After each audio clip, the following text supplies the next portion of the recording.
There are so many questions yet to be answered about this massacre of innocent children. One that haunts us all is, what kind of person was Adam Lanza? Another, what would drive a young man to do such a thing? Let's get the latest on that part of the investigation from CBS This Morning senior correspondent John Miller, a former assistant director with the FBI. John's in our New York studio. John, what have we learned about Adam Lanza? What we've learned is that he was a quiet boy. Friends told us, as we found them through the night, that he was socially awkward. In some cases, he made people uncomfortable who didn't know him well, and very different from his older brother, who had been to college, gotten a job at a brokerage firm, and his brother, the alleged shooter, stayed at home. So. A very sketchy picture is coming together. One of the things we look at all the time in these cases, Anthony, is in this age of kind of living out loud, that electronic footprint, people's Facebook pages, all of their tweets and messages and texts, we found scant evidence that he really had a profile out there online. And the story is mounting that he was really a young man onto himself. Which is an interesting point, John, because in some previous cases, similar, with some of the similar elements to this one, we've seen similar issues with the person, the perpetrator of the crime.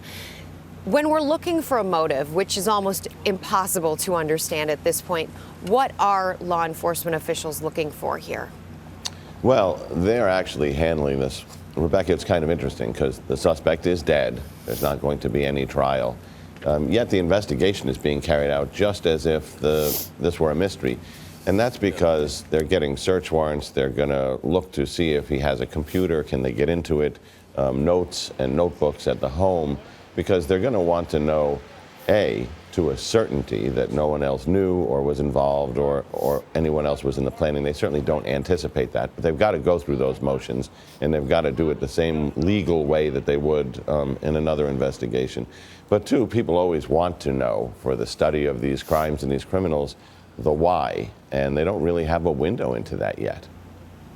And especially because this case targeted a school of children, many around 5 years old. That's a big question here, and what his mom's relationship to the school was and his relationship to her.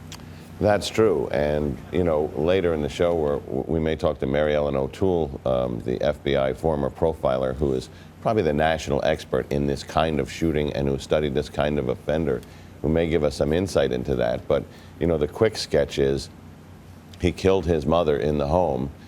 She had worked at the school, and he set off to the school. So it may be that the problems between he and his mother resulted in this murder, and then he set off to kill the other thing in her life that she loved.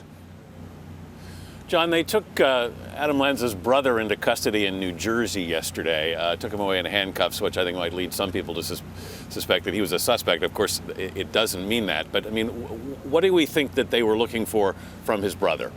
Well, I think these things are very fluid. And one of the things that I said and Bob Orr said yesterday is, in the beginning, the information in these things is garbled. It always is. It may change. In fact, it will. And yesterday, that certainly bore out to be true. One of the things we've been told was that the suspect, Adam, had his brother's identification on him. And there was a confusion at the scene where he was first identified as Ryan.